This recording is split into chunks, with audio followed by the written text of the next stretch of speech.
The Kashmir files को लेकर भारत ही नहीं पूरे विश्व भर से प्रतिक्रिया आ रही है और जिस तरह से बॉलीवुड के तिरस्कार के बावजूद भी, बॉयकॉट करने के बावजूद भी द कश्मीर फाइल्स पूरे देश में नहीं पूरे विश्व भर में भगवा झंडा लहरा रही है और अब खुद आम लोग इसके प्रचार के लिए, प्रसार के लिए आगे आ रहे हैं।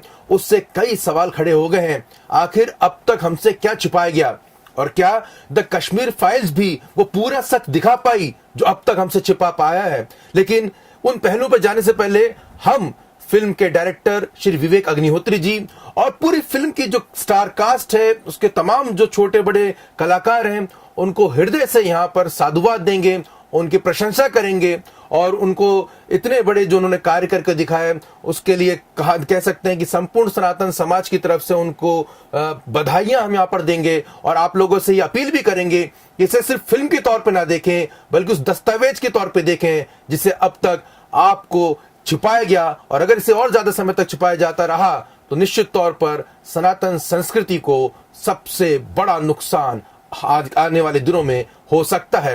इन तमाम पहलू पर हम चर्चा करेंगे। बहुत ही खास मेहमान हमेशा की तरह हमारे स्टूडियो में मौजूद हैं। हमारे साथ जाने माने चिंतक, विचारक और ज्योतिष आचार्य राजेश जी मौजूद है। आचार्य जी आपका बहुत बहुत स्वागत है। धन्यवाद जी। आचार्य जी, राष्ट्रवाद को लेकर आप लगातार तमाम माध्यमों से जनता तक अपनी आवाज पहुंचाते रहे हैं।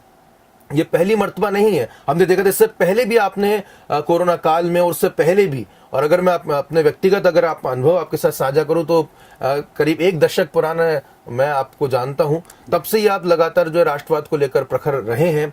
द कश्मीर फाइल्स को लेकर आपकी टिप्पणी में पहले जानना चाहूंगा। इसमें सबसे पहले तो मैं भी इन सब एक्टर्सों को, प्रोड्यूसरों को, डायरेक्टर्सों को, सबको मैं भी बधाई देना चाहता हूं कि कुछ बताने की आपने कोशिश की और सही बात है, 3 घंटे में व्यक्ति क्या क्या बता सकता है। मैं तो आपसे ये भी उम्मीद रखूंगा कि इसका पार्ट 2, पार्ट 3, पार्ट 4, पार्ट 5 तक आए, क्योंकि मुझे लगता है 15 घंटे से कम में इस पटकथा को लिख पाना थोड़ा सा संभव नहीं दिखता है। और दूसरा, इस चलचित्र में जो भी दिखाया गया है निश्चित रूप से उन्हीं सत्य घटनाओं पर आधारित है जो हमसे छिपाया गया। क्योंकि मैं तो अध्ययन करता हूँ, मुझे पता है हर चीज़ का कि कहाँ कहाँ क्या क्या होता था। कई महिलाओं के साथ वहाँ मस्जिदों में रेप किया गया, हिंदुओं को बाकायदा वहाँ से भगाया गया। तो ऐसी बहुत सी चीज़ें, हिंदुओं शब्द में राष्ट्रीयता की बात कर रहा हूँ या पंडितों की बात नहीं कर रहा हूँ। ये पंडित शब्द भी पत्रकारों के द्वारा दिया गया शब्द है जो उस समय के सेकुलर पत्रकार माने जाते थे और उनके उसमें खबरें आती थी। और उसके लिए उन्होंने तैयारी भी वैसी ही की थी कि खाली पंडित मारे जा रहे हैं, वहाँ से पंडित भगाए जा रहे हैं।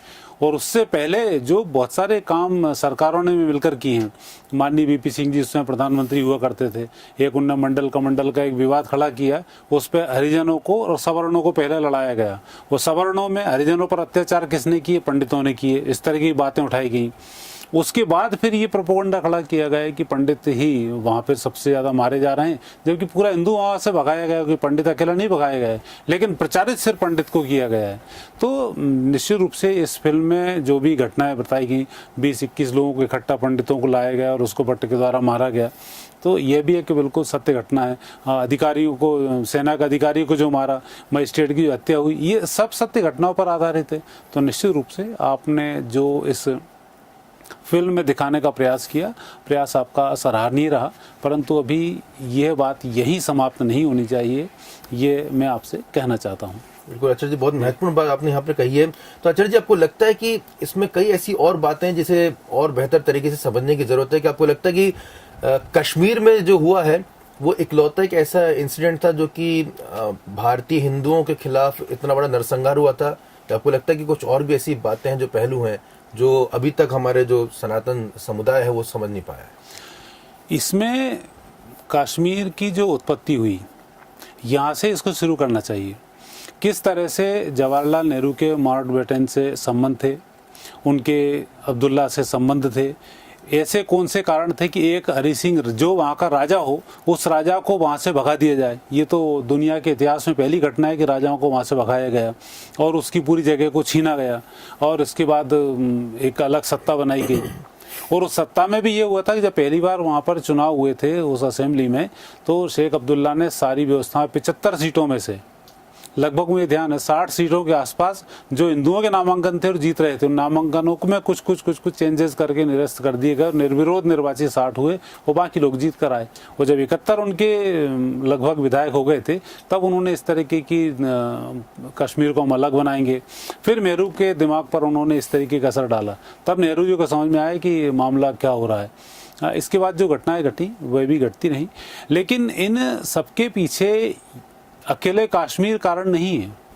आपको यदि इतिहास पढ़ना है तो इन मुगलों का पूरा इतिहास पढ़ना पड़ेगा, 1400 साल पूरे देखने पड़ेंगे। अंग्रेजों ने भारत को कैसे निपटाया वो देखना पड़ेगा, और भारत के लोगों में किस प्रकार से खाई खोदी गई।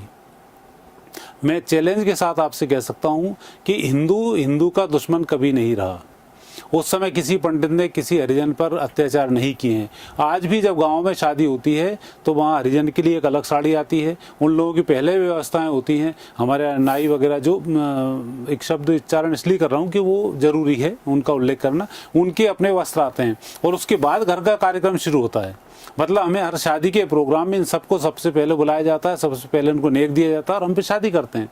जब हमारे यहाँ ऐसी प्रथा चल रही है, बहू बेटियों की प्रथा होती है, हम उनको रानी के रूप में मानते हैं, बहनों के रूप में मानते हैं और कई रिश्ते भी हमारे बीच में रहे, तो ऐसी खाई कहाँ पैदा हुई? ये पैदा नहीं हुई है, ये खाई पैदा कराई गई है मुगलों के द्वारा। शासन में अधिकारियों को हिंदू रखा जाता था और उन्हीं के माध्यम से हिंदुओं को प्रताड़ित करवाया जाता था, अन्यथा उनका सर कलम कर दिया जाता था, तो मरता क्या ना करता। ऐसी स्थिति करते करते नेगेटिव स्थिति पैदा की हैं। तो उन सब चीज़ों को यदि आप देखेंगे तो पहले आप भारत के भौगोलिक सीमाओं को अध्ययन करें, भारत के जो 12 विभाजन हुए उनका आप अध्ययन करें। हर विभाजन मुस्लिम राष्ट्र ही क्यों बना, आपको ये भी सोचना होगा। उस जगह से उस पॉपुलेशन को बढ़ाया जाता था, हिंदुओं को मार के वहाँ से भगाया जाता था और फिर एक राष्ट्र को घोषित कर दिया जाता था। वही कश्मीर में होने वाला था।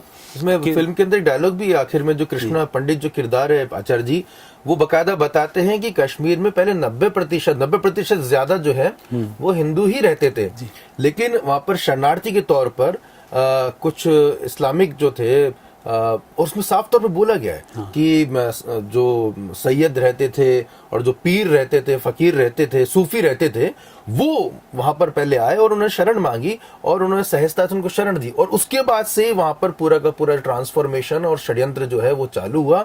इस बात को फिल्म ने खुलकर साफ तौर पर कहा है। और जो ये जो नैरेटिव ड्रॉ कर दिया जाता है कि कश्मीर तो हमेशा से ही वहां पे मुस्लिम बाहुल्य था, राजा हिंदू था, जनता जो है वहां की जो हिंदू थी, ये भी एक नैरेटिव है। असल में कश्मीर जो क्षेत्र था, जैसे कि आपने बताया कि कश्यप मुनि की धरती रही है, तो जाहिर सी बात है जिसका हजारों साल पुराना इतिहास है, तो 1400 साल पहले जो मत और मजहब जो अस्तित्व में आया, उसके धर्मावलंबी वहां पे कैसे हो सकते हैं?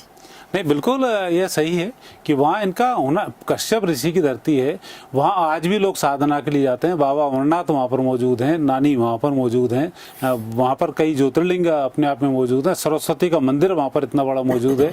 तो एक ऐसा जो क्षेत्र था जहाँ से हम धर्म सीख कर आते थे, शंकराचार्य जी वहाँ से ज्ञान प्राप्त किए हैं, कई आचार्यों ने वहाँ से ज्ञान प्राप्त किया। वो एक ऐसी भूमि थी जिस भूमि को आज भी, आज तो आप जन्नत बोलते हो, पहले स्वर्ग उसको कहा जाता था, कि वहाँ जाने के बाद साधनाएं करना, सब कुछ करना। आज भी वहाँ पर कई सन्यासी मौजूद हैं और कई ऋषि महर्षि मौजूद हैं और यही कारण है कि उनकी मौजूदगी भी लोगों को दिखाई देती है। आपने कारगिल का युद्ध देखा होगा, उसमें भी किसी एक महर्षि ने ही किसी को सजेस्ट किया था और वहाँ से हमला किया और निश्चित रूप से विजयश्री की प्राप्ति हुई, उसमें भी एक योगदान उनका आता है। तो उस सब दृष्टिकोण से हम देखते हैं तो कश्मीर अकेला नहीं है। आज हम बात करें पंजाब की, पंजाब में आप कह रहे हो न चाहिए गवैयों की जैसे कई बार सरकारें बन जाएं। आज किसान आंदोलन की हम बात करें, किसान आंदोलन किसानों का आंदोलन था क्या? ये आतंकियों का आंदोलन था सीधा सा। आज तो प्रूफ हो चुका है सामने, आज जो सरकार जीती उसके लिए फंडिंग कहाँ से है ये प्रूफ हो चुका है। बंगाल के यदि हम भारत के कोने की बात करें, बंगाल में क्या स्थिति आपकी बन रही है, साउथ में हम चले जाएं, साउथ में स्थिति क्या बन रही है। तो भारत के जो कोने हैं उन पर आक्रमण करना है तो बाहर से पहले साफ एक एक चीजें करके हटाई जाती हैं, फिर अंदर घुसा जाता है। तो यही जो षड्यंत्र होता है यही चलता चला आ रहा है। हम कश्मीर की अकेले की बात ना करें, कश्मीर से लग के आ गए पंजाब की बात, कल शुरू अगली बार से पंजाब शुरू हो जाएगा, पंजाब हरियाणा शुरू हो जाएगा, दिल्ली में आपने शुरू हो ही चुका है। जितने रोहिंग्या आ रहे हैं सब दिल्ली में बस रहे हैं। तो जहाँ ऐसी सरकारें जब इनको सपोर्ट करना शुरू करती हैं तब सब कुछ खेल हो जाता है और जनता से सच छिपाया जाता है। तो इसलिए जनता को बड़े सजग होकर पेपर पत्रिकाओं को पढ़ना चाहिए। सत्य क्या है, असत्य क्या है, इसका आपको खुद रीडिंग करना चाहिए। तब आप उस हद तक पहुंच पाएंगे कि इस देश में हो क्या रहा है। और हम हिंदू जो एक जन सामान्य को लेकर चलते हैं, एक ईमानदारी मेहनत को लेकर चलते हैं, सबके साथ सबके विकास की हम बात करते हैं, सब संस्कृतियों को हम अपनाते हैं, उन सब संस्कृतियों के बावजूद भी हम ही ठगे जाते हैं। ये हमारी मूर्खता भी कहें, अनपढ़ता भी कहें, या सजगता नहीं है, यह भी हम कह सकते हैं। साईं बाबा जैसे लोग आते हैं, धीमे से खड़े होते हैं, हमारे हिंदू उनके हाथ पे पड़ने लग जाते हैं, और हम जो मूल स्वरूप है हमारा उसको हम भूल के एक तरफ खड़े हो जाते हैं। और नतीजा ये होता है जब कुछ नहीं रहता है तब हाथ मलते रह जाते हैं, अरे बाबा ने कहा था और हम मर गए। कई बाबा आते हैं, आज भी सोना चांदी रोज पेपरों में खबरें आती हैं। एक बाबा आया, सोने को दुगना करने के चक्कर में सोना ले गया। मूर्खों को आज तक समझ में नहीं आई सोना दुगना कैसे होता है। तो आप ऐसी स्थिति में जी रहे हैं तो निश्चित रूप से दुर्भाग्यपूर्ण है, सजग रहना चाहिए। आचार्य जी, इसमें एक बहुत ही फिल्म में कहा जा सकता है कि बहुत ही खुलकर और बहुत ही से मैं तो कहूँगा कि डेयरिंग, क्योंकि मौजूदा परिस्थितियों में हालांकि सच दिखाना और जहां तक हिंदू देवी देवताओं का मजाक जिस तरह से उड़ाया जाता है उसे डेयरिंग कहा जाना चाहिए। बहुसंख्यक समाज के सामने हिंदू देवी देवताओं का मखौल उड़ाया जाता है, उनको बेइज्जत किया जाता है, अपमानित किया जाता है, तो उसके लिए तो डेयरिंग शब्द का इस्तेमाल किया जाता है। लेकिन फिर भी जो मौजूदा परिस्थिति रही और जो सिस्टम हमारा आजादी के बाद से जो डेवलप किया गया है और जो हमें ठूस कर जो हमको जबरदस्ती जो समझाने की कोशिश की गई है, नया नैरेटिव किया गया, इस फिल्म में एक बहुत ही महत्वपूर्ण एक सीन आता है जिसके अंदर एक मौलाना जो है वो कृष्णा पंडित जो कि हीरो रहते हैं फिल्म के, उनकी माता जी को जिनके पति की हत्या कर दी जाती है, उसको कहते हैं कि अगर तुम्हें संरक्षण चाहिए तो तुम, बुजुर्ग रहता मौलवी, तो बोलते हैं आप हमसे निगाह फरमा लें और आपका सुरक्षा भी मिल जाएगी। और बहुत ही मतलब उसके जो हाव भाव थे वो बताने योग्य नहीं है, लेकिन ये पहली मर्तबा है, ऐसा बहुत कम होता है, क्योंकि हमेशा हवस का पंडित या हवस का पुजारी, इस तरह की फिल्में बनी, इस तरह के टाइटल बनी है, लेकिन हवस का मौलाना, वासना का मौलाना, इस तरह के टाइटल कभी उपयोग में नहीं लाए। और जबकि इनके धर्म ग्रंथों में लिखा हुआ है कि आप हिंदुओं की लड़कियों, काफिरों की महिलाओं को उठा लाएं, उनके साथ रेप करें, जितना वो तड़पेगी अल्लाह आप पर उतनी रहम बरपाएगा और आपको स्वर्ग में इतनी इतनी अप्सराओं की प्राप्ति होगी, उनको उसमें लिखा हुआ है। और यही कारण है कि सबसे पहले महिलाओं को पकड़ते हैं, रेप करते हैं, उस तरीके से उनके साथ अत्याचार करते हैं। तो ये आपको जानना चाहिए कि इस धर्म के ग्रंथों में क्या लिखा हुआ है। आज आप देखते हैं हमारे धर्म में यदि कोई व्यक्ति पढ़ना शुरू करता है तो ऋषि हो जाता है, महर्षि हो जाता है, सबके लिए सब कुछ सोचना शुरू कर देता है। मतलब एक धर्म की पराकाष्ठा है अहम ब्रह्मास्मि। हम जब धर्म पर चलना शुरू करते हैं तो अपने आप को ब्रह्म तक ले जाते हैं और एक हमारे अंदर की आचरण सब बदल जाते हैं, भगवत सत्ता में प्राप्त होती है, लोगों का हमें सम्मान प्राप्त होना शुरू हो जाता है और हम लोगों के लिए एक समता का भाव पैदा कर लेते हैं। वहीं उनके धर्म ग्रंथ में यदि अध्ययन करेंगे तो जितना अध्ययन करेंगे उतना ही बड़ा आतंकवादी वहाँ पैदा होगा। तो जितनी वो ज़्यादा से ज़्यादा पूजन पाठ उनकी करेगा उतना ही बड़ा आतंकवादी वहाँ पर हो जाएगा। तो ये कैसा धर्म है? आप किसी व्यक्ति को मार ठोक कर उसको उसकी समस्या, उसकी जो परेशानी, उनका फ़ायदा उठाकर कन्वर्सन कर रहे हैं। आपके धर्म में इतनी दम है तो आप सीधा सीधा उस धर्म को फैलाना शुरू कीजिए, लोग आपको स्वीकार करेंगे। लेकिन आपके उस ग्रंथों में कुछ नहीं लिखा हुआ है जिनकी आप बात कर रहे हैं। संत रविदास जी ने तो साफ साफ बोल दिया, तो मार दे, कुछ भी कर दे, इससे अच्छे धर्म को छोड़कर मैं यहाँ कुरान पढ़ने नहीं आऊंगा। रविदास जी का आप उसमें पढ़ लें। रवि जी उस दौर को भी याद करिए, क्योंकि आप इसमें बहुत अच्छे प्रकाश डाल पाएंगे। जब दूरदर्शन पे बकायदा सीरियल बना करते थे, ये ज्यादा समय पहले की बात नहीं बता रहा हूँ, 20 साल पहले की बात कर रहा हूँ। उस समय दूरदर्शन पे सीरियल बना करते थे, कई टीवी चैनल्स जो थे उसमें भी दिखाया करते थे कि साहब हम कितने जो है साइंटिफिक है, और उसमें कसौटी पे कैसे जाते था सिर्फ सनातन हिंदू धर्म, उसमें किसी और मजहब या मत या संप्रदाय के किसी भी मान्यताओं को कसौटी पे नहीं कसा जाता था। और सिर्फ अगर गाय जो है वो नंदी बाबा जो दूधपुर है तो ये साइंटिफिक कि नॉन साइंटिफिक है, ये आस्था है या खिलवाड़ है, तो ये अंधविश्वास है। लेकिन यही चीज कभी भी हलाला को लेकर, बुर्का प्रथा को लेकर, या बाइबल के किसी प्रचलन को लेकर, या मतलब किस तरह से पानी में ऐसे डुबोकर अगर किसी को क्या दूसरे धर्म से ईसाई धर्म में तब्दील किया जा सकता है, इन तमाम ऐसे पहलू हैं जिस पे चर्चा की जा सकती थी। अगर सनातन धर्म पे करना है, बिल्कुल करना चाहिए, ये हमारी डेमोक्रेटिक सोसाइटी है, लेकिन उसी के साथ साथ दूसरे मजहब, मत या संप्रदाय पर क्यों नहीं चर्चा की जाती थी, और आस्था और अंधविश्वास का पैमाना सिर्फ और सिर्फ सनातन धर्म को कसौटी पे कसना ही क्यों किया गया, ये भी बड़ा षड्यंत्र था। नहीं, ये षड्यंत्र तो देखो, ये हम हिंदुओं की बहुत बड़ी नाकामयाबी, मूर्खता, धूर्तता, ये सब हम कह सकते हैं कि जो सब किया हिंदुओं ने ही किया है। लालच। आप अपने नेताओं को ही नहीं पहचान पाए। जवाहरलाल नेहरू को पहचानने में आपको कितने साल लग गए? आज आपको समझ में आ रहा है वो चाचा नहीं चचा थे, जबकि आपको पहले पहचान जाना था। उन्होंने ही पूरा सारा आधे से ज्यादा सत्यानाश तो उस समय ही कर दिया था जबकि वो प्रधानमंत्री बने रहे और हम उनको वोट देते रहे। फिर उनकी बेटी आई, उन्होंने शादी कर ली, मुसलमान से बच्चे पैदा हो गए, हिंदू और उनके नाती पैदा हो गए पंडित। पर ये एक कौन सी, आप हिंदुओं को यही समझ में नहीं आया कि हम कहाँ खेल रहे हैं। आज हम बात करें, कश्मीर से पंडितों को भगाया गया है। आज उत्तर प्रदेश के पंडित खड़े हुए योगी के खिलाफ में। आपको ये भी देखना चाहिए कि कौन आपका कौन नहीं है। अखिलेश के साथ आज आपने देखा मुस्लिम कितने खड़े हुए हैं।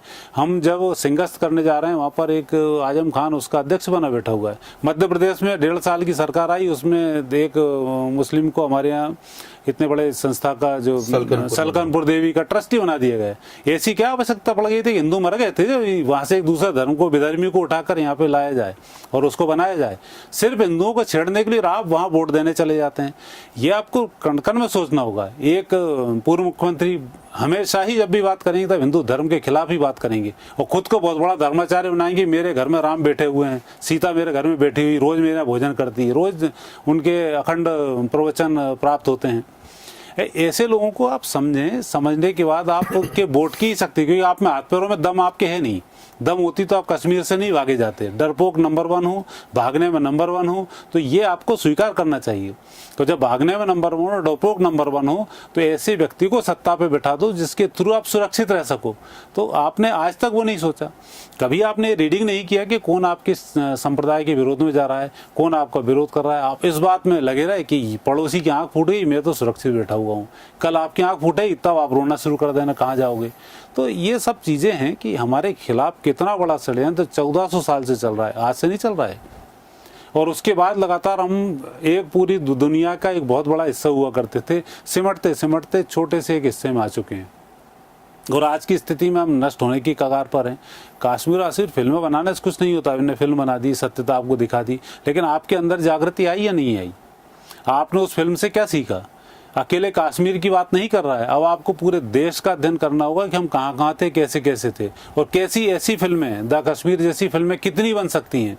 कम से कम 500 फिल्में बनाई जा सकती हैं, हर जाति के ऊपर, हर संप्रदाय के ऊपर, हर क्षेत्र के ऊपर, और आपको यही सत्य मिलेंगे। अब आप थोड़ा सा इतिहास पढ़ना शुरू करेंगे तो आपको सत्य का एहसास होगा कि आप कहाँ गलती कर रहे थे और कहाँ कैसी सरकारों को आप बैठे थे जिसके कारण कि आज आप अपाहिज होकर दुनिया के सामने हाथ जोड़कर खड़े हैं। आज से 10 साल पहले जब आप एयरपोर्ट पे खड़े होते थे आपको कोई नहीं पूछता था, लेकिन आज देखा होगा आपने यूक्रेन में तिरंगा लगाए हुए व्यक्ति को घर छोड़ने व्यक्ति आ रहा है। ये होता है राष्ट्र का स्वाभिमान और ये होता है सत्य को वोट देना।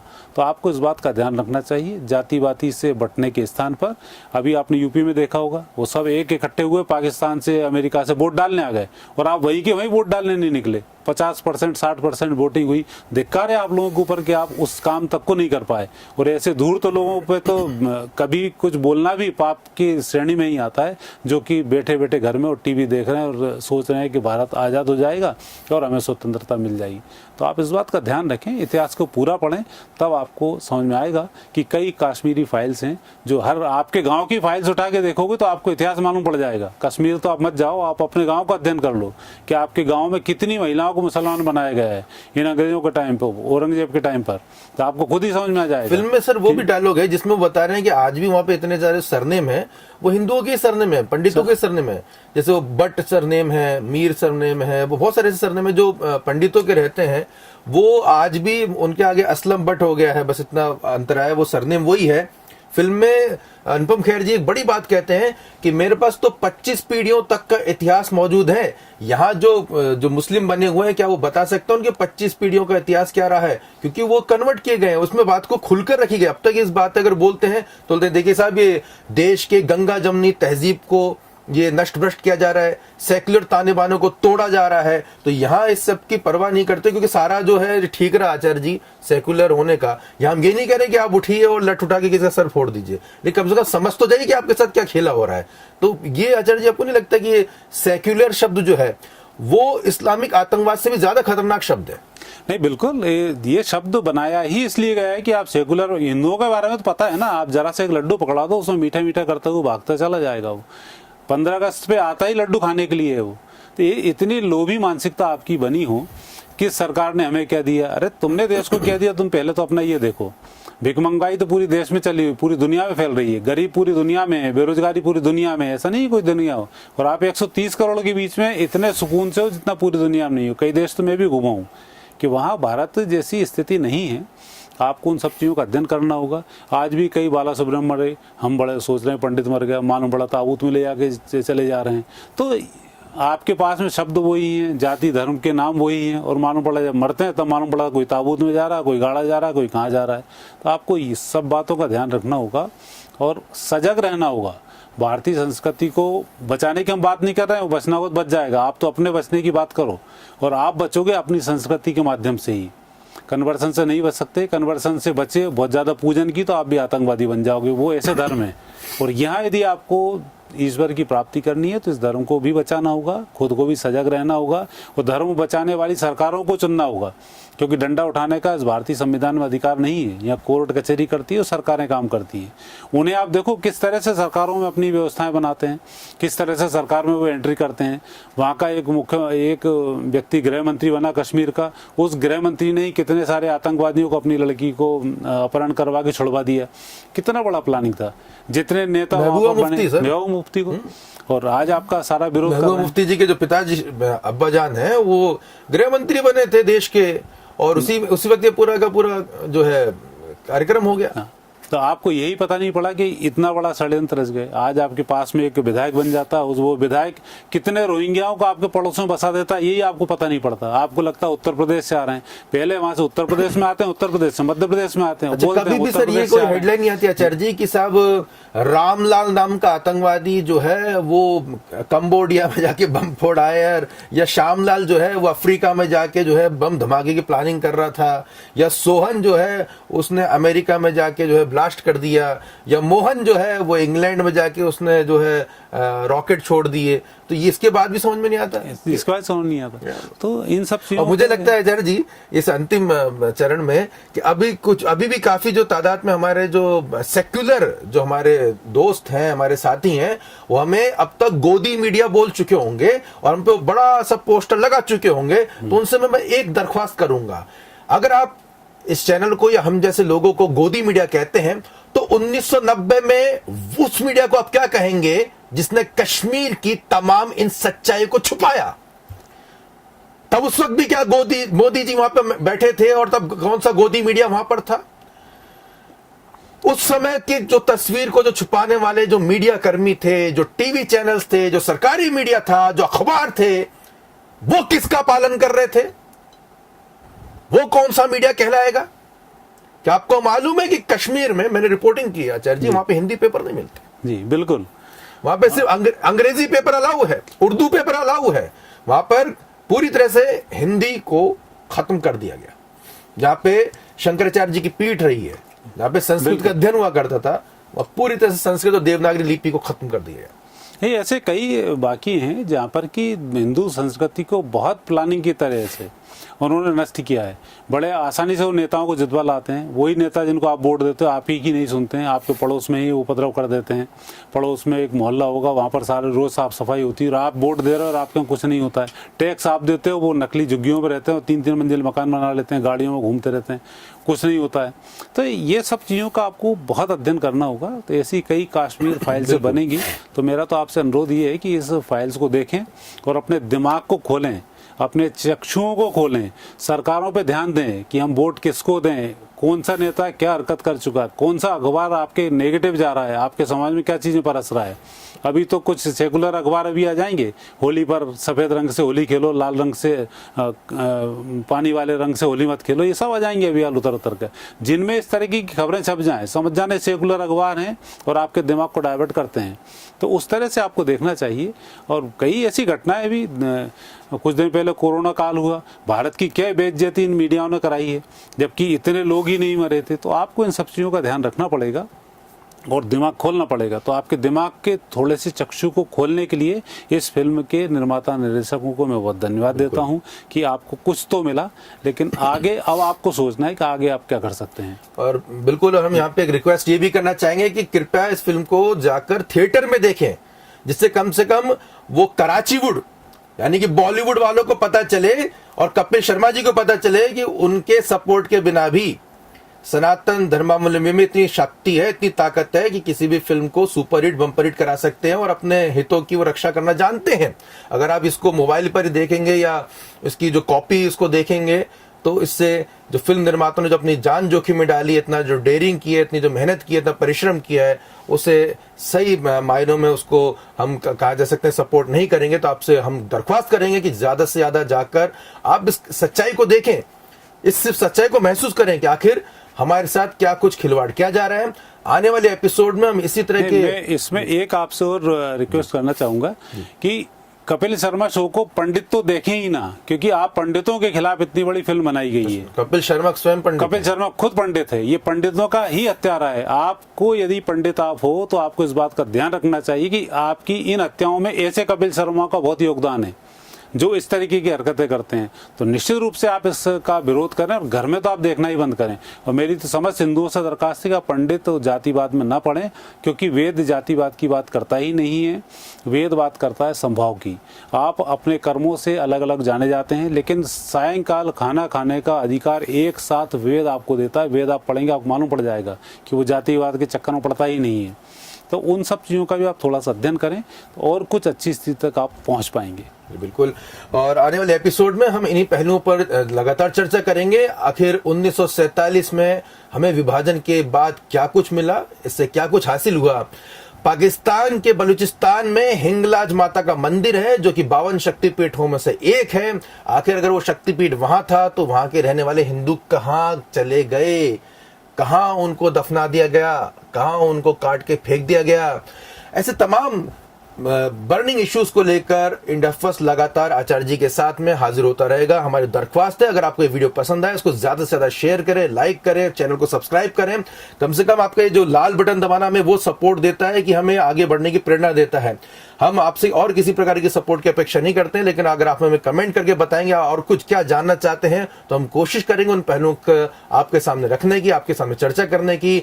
और इस उम्मीद के साथ कि वसुधैव कुटुंबकम की जो धारणा है भारतीय समाज की, वो पूरे विश्व में शांति हो, खुशहाली हो। लेकिन उसके साथ साथ ये भी महसूस करें कि यूक्रेन में तमाम कोर्स चल रहे थे, तमाम बार चल रहे थे, रेस्तरा चल रहे थे, कॉलेज चल रहे थे, नौकरियां चल रही थी, लेकिन जब अस्तित्व पर संकट आया तो सब बंद है, सब खत्म है, सब भाग चुके हैं। इसलिए अस्तित्व पर अगर संकट खड़ा हो रहा है तो पहले अपने अस्तित्व को बचाएं, बाकी चीज तो बाद में जरूर हो जाएंगी। फिलहाल मुझे यानी आशुतोष को दीजिए इजाजत। देखते रहिए इंडिया फर्स्ट न्यूज। नमस्कार।